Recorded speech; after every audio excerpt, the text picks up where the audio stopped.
بسم اللہ الرحمن الرحیم۔ روزے کے بارے میں ہے کہ روزے کے بارے میں لوگوں میں پائے جانے والی 19 غلط باتیں اور وہ باتیں جن کی کوئی حقیقت نہیں ہے، یعنی جو غلط فہمیاں پائی جاتی ہیں رمضان شریف کے اندر لوگوں کے اندر۔ تو ان میں سے پہلی غلط فہمی کیا ہے کہ الٹی آنے سے جو ہے روزہ ٹوٹ جاتا ہے۔ تو اس کا درست مسئلہ یہ ہے کہ از خود کتنی ہی الٹی یعنی قے آئی روزہ نہیں ٹوٹتا، البتہ خود قصدن یعنی جان بوجھ کر، مثلا انگلی وغیرہ منہ میں ڈال کر قے کی اور وہ منہ بھر ہو تو روزہ ٹوٹ جاتا ہے، جبکہ روزہ دار ہونا یاد ہو۔ اور دوسری غلط فہمی یہ ہے کہ حالت روزہ میں احتلام ہو جائے تو روزہ ٹوٹ جاتا ہے۔ تو اس کا درست مسئلے کا جواب یہ ہے کہ حالت روزہ میں احتلام سے روزہ نہیں ٹوٹتا۔ تیسری غلط فہمی یہ ہے کہ کچھ لوگ سمجھتے ہیں کہ تھوک یا بلغم نگل جانے سے روزہ ٹوٹ جائے گا یا مکروہ ہوگا، اسی بنا پر وہ بار بار تھوکتے رہتے ہیں۔ تو اس کا درست جواب یہ ہے کہ تھوک اور بلغم جب تک منہ میں ہے اس کو نگلنے سے روزہ نہیں ٹوٹے گا۔ ہاں، منہ سے باہر مثلا ہتھیلی پر تھوک کر پھر منہ میں دوبارہ ڈالا تو روزہ ٹوٹ جائے گا، اور ایسا عام طور پر کوئی بھی نہیں کرتا۔ اور چوتھی غلط فہمی یہ ہے کہ کچھ لوگ روزہ میں تیل، خوشبو لگانے اور موئے زیر ناف صاف کرنے کو درست نہیں سمجھ رہے ہوتے۔ تو اس کا جواب یہ ہے کہ یہ کام روزہ کی حالت میں جائز ہے۔ سرما لگانے سے بھی روزہ نہیں ٹوٹے گا، البتہ کاجل کا حکم سرما والا نہیں، کاجل سے پرہیز کیا جائے گا۔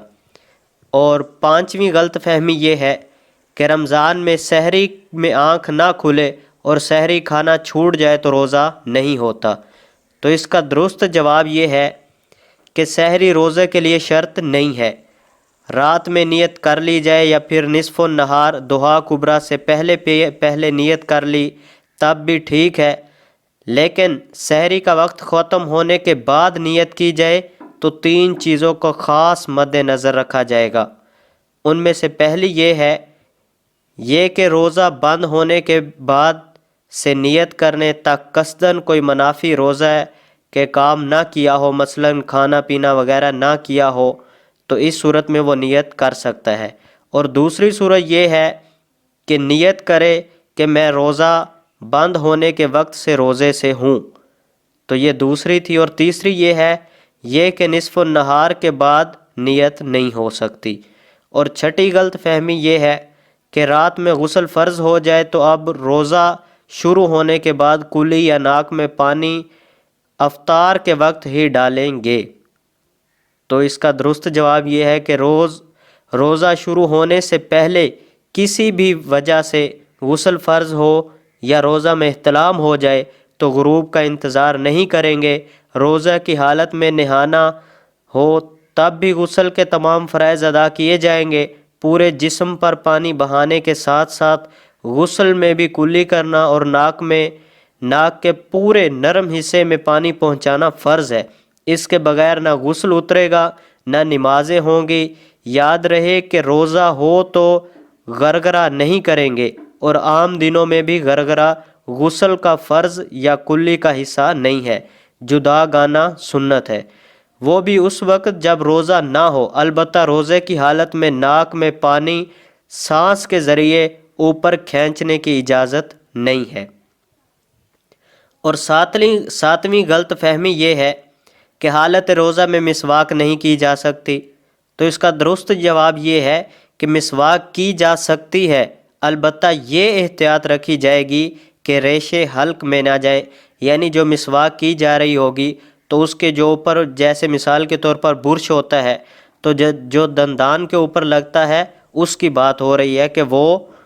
ریشے جو ہیں حلق میں نہ جائیں۔ اور 8ویں غلط فہمی، جب تک اذان ہوتی رہے سحری میں کھانا پینا جاری رکھا جا سکتا ہے۔ تو اس کا درست جواب یہ ہے کہ جب سحری کا وقت ختم ہو جاتا ہے تو اذان فجر اور نماز فجر کا وقت شروع ہو جاتا ہے، لہٰذا جو سحری بند ہونے کے باوجود اذان شروع یا ختم ہونے کا انتظار کرتے ہوئے کھاتا پیتا رہا، اس سے وہ اپنا روزہ برباد کر رہا ہے، اس سے روزہ ہوا ہی نہیں۔ اور 9ویں نمبر پر جو غلط فہمی پائی جاتی ہے کہ چوٹ وغیرہ لگنے پر خون نکل آنے یا خون ٹیسٹ کروانے سے روزے پر کوئی اثر پڑتا ہے، تو اس کا درست جواب یہ ہے کہ جسم سے کوئی چیز باہر آنے پر روزہ نہیں ٹوٹتا، لہٰذا ٹیسٹ کے لیے خون نکلنے یا زخمی ہونے پر خون بہنے سے روزہ نہیں ٹوٹے گا۔ روزہ کسی چیز کے براہ راست ذریعے سے جوف،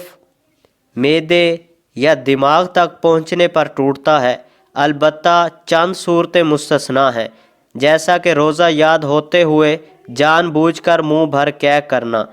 اور 10ویں غلط فہمی یہ پائی جاتی ہے کہ روزہ میں انجیکشن لگانے سے روزہ ٹوٹ جاتا ہے، تو اس کا درست جواب یہ ہے کہ اگر یہ سوچ ان علماء کی پیروی کی وجہ سے ہے جن کا موقف یہی ہے تو ٹھیک ہے، البتہ جو قوی اور مضبوط دلائل ہیں ان کی روح سے انجیکشن لگانے سے روزہ نہیں ٹوٹتا، خواہ نس وینز میں لگایا جائے یا گوشت مسلز میں شدید ضرورت ہو تو ڈرپ بھی لگائی جا سکتی ہے۔ 11ویں غلط فہمی، روزہ میں عطر یا خوشبو سونگھنے سے روزہ ٹوٹ جاتا ہے، تو اس کا جواب یہ ہے کہ مائع خوشبو یعنی لیکوڈ حالت میں یا ٹھوس خوشبو سونگھنے سے روزہ نہیں ٹوٹتا، البتہ اگر کسی نے اگربتی کا دھواں مثلاً منہ یا ناک کے ذریعے اندر کھینچا جو لا محال حلق میں جائے گا، تو یوں ہی کسی بھی خوشبودار یا غیر خوشبودار دھوئیں کی دھونی اس طرح لی کہ مثلاً اس کے دھوئیں کو ناک یا منہ سے حلق میں داخل کیا تو روزہ ٹوٹ جائے گا۔ اور 12ویں غلط فہمی یہ ہے کہ کچھ لوگ سمجھتے ہیں کہ جس دن سفر کرنا ہے اس دن روزہ چھوڑ سکتے ہیں، تو اس کا درست جواب یہ ہے کہ اگر صبح صادق کے وقت حالت سفر میں ہو تو روزہ چھوڑ سکتے ہیں، لیکن اگر صبح صادق کے بعد سفر شروع کرنا ہو تو اس دن کا روزہ نہیں چھوڑ سکتے، البتہ اگر دن کے وقت شرعی مسافت والا سفر شروع کیا اور ابھی مسافر ہی ہوں تو اگلے دن کا روزہ چھوڑ سکتے ہیں، اور حالت سفر میں جتنے بھی روزے چھوڑے جائیں بعد میں ان کی قضا کرنا ہوگی۔ اور 13ویں غلط فہمی کیا ہے کہ کچھ لوگ سمجھتے ہیں کہ جو مرض یا کسی اور درست عارضے یا بغیر عذر کے روزہ چھوڑ دے تو فدیہ دینا اس کا متبادل ہے، تو اس کا درست جواب یہ ہے کہ ایسا سمجھنا درست نہیں ہے کہ روزہ کسی بیماری کی بنیاد پر ترک کیا ہو یا بغیر کسی عذر کے۔ پہلا مرحلہ یہ ہے کہ اس روزے کے بدلے ایک روزہ قضا رکھے۔ فدیہ صرف اس صورت میں متبادل ہوگا جب بڑھاپے کی وجہ سے روزہ رکھنے کی قدرت نہ ہو، نہ ہی آئندہ قدرت ملنے کی امید ہو۔ ایسے شخص کو شیخ فانی کہتے ہیں، تو اس کی تفصیل مزید جو ہے وہ بہار شریعت کے اندر موجود ہے۔ اور 14ویں غلط فہمی یہ ہے کہ کچھ لوگ سمجھتے ہیں کہ ٹوتھ پیسٹ کرنے سے روزہ ٹوٹ جاتا ہے، تو اس کا درست جواب یہ ہے کہ مطلقاً ہر صورت میں ٹوتھ پیسٹ کرنے سے روزہ نہیں ٹوٹتا، ہاں اگر ٹوتھ پیسٹ کے ذرات حلق سے نیچے اتر گئے تو اب روزہ ٹوٹ جائے گا۔ اسی بنا پر روزے کی حالت میں ٹوتھ پیسٹ کرنے سے علماء کرام منع فرماتے ہیں کہ اس کے ذرات کا حلق سے نیچے اترنے کا اندیشہ ہوتا ہے، اگر ذرات حلق سے نیچے نہ اترے تب بھی ٹوتھ پیسٹ کرنا مکروہ ہوگا۔ 15ویں غلط فہمی یہ ہے کہ کچھ لوگ سمجھتے ہیں کہ ہر قسم کا روزہ خواہ فرض ہو یا واجب ہو یا نفل ہو، خواہ رمضان کا ہو، ادا ہو یا قضا ہو، تو اس کے توڑنے سے کفارہ لازم ہوگا۔ اس کا درست جواب یہ ہے کہ ہر روزہ توڑنے سے کفارہ لازم نہیں ہوتا، بلکہ صرف رمضان کا ادا روزہ رکھنے سے کفارہ لازم ہوتا ہے، اور اس کی بھی مخصوص شرائط ہے جو کتب فقہ کے اندر مذکور ہیں۔ کچھ صورتیں ایسی ہیں جن میں رمضان کا روزہ توڑنے سے کفارہ لازم نہیں ہوتا اور کچھ میں کفارہ لازم ہوتا ہے، البتہ قضا کا ایک روزہ رکھنا ہر صورت میں لازمی ہے۔ اور 16ویں غلط فہمی یہ ہے کہ کچھ لوگ سمجھتے ہیں کہ روزے کی حالت میں ٹھنڈک کے لیے نہانا یا کلی کرنا مکروہ ہے،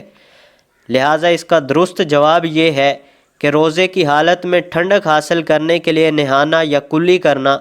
بلکہ بدن پر گیلا کپڑا لپیٹنا بھی مکروہ نہیں ہے۔ ہاں اگر پریشانی ظاہر کرنے کے لیے گیلا کپڑا لپیٹا تو مکروہ ہے،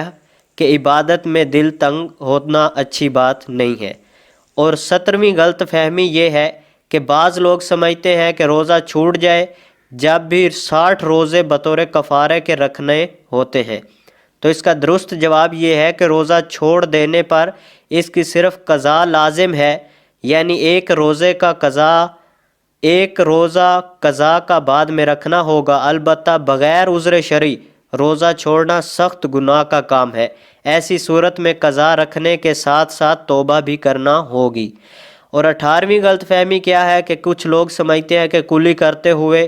اگر غلطی سے پانی حلق سے اتر جائے تو روزہ نہیں ٹوٹتا، تو اس کا درست جواب یہ ہے کہ مطلقاً ایسا سمجھنا درست نہیں ہے۔ درست مسئلہ یہ ہے کہ جب روزہ دار ہونا یاد ہو تو اگرچہ پانی غلطی سے حلق سے اترا ہو روزہ ٹوٹ جائے گا۔ ہاں اگر روزہ دار ہونا یاد ہی نہ ہو تو اب اگر جان بوجھ کر پانی حلق سے اتارے تو روزہ نہیں ٹوٹے گا۔ دوسرے لفظوں میں یوں سمجھیے گا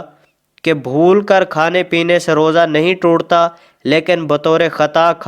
کھانے پینے سے روزہ ٹوٹ جاتا ہے۔ اور 19ویں نمبر پر آخری جو ہے وہ غلط فہمی یہ پائی جاتی ہے کہ بعض لوگ سمجھتے ہیں کہ حاملہ اور دودھ پلانے والی عورت پر روزہ فرض نہیں ہے۔ اس کا درست جواب یہ ہے کہ اگر حاملہ اور دودھ پلانے والی عورت روزہ رکھنے پر قادر ہو تو اس پر بھی روزہ رکھنا فرض ہے۔ ہاں اگر روزہ رکھنے سے اپنی یا بچے کی جان کو نقصان پہنچنے کا اندیشہ ہو تو اس صورت میں وہ رمضان کا روزہ چھوڑ سکتی ہے، لیکن جتنے روزے چھوڑے گی بعد میں وہ قضا رکھنے ہوں گے۔ دعا ہے اللہ عز و جل ہمیں صحیح معنوں میں رمضان مبارک کا ادب اور احترام کرنے کی توفیق و عظیم عطا فرمائے، اور ان مسائل کو سمجھ کر آگے مزید پھیلانے کی توفیق عطا فرمائے۔ وآخر دعوایا ان الحمد للہ رب العالمین۔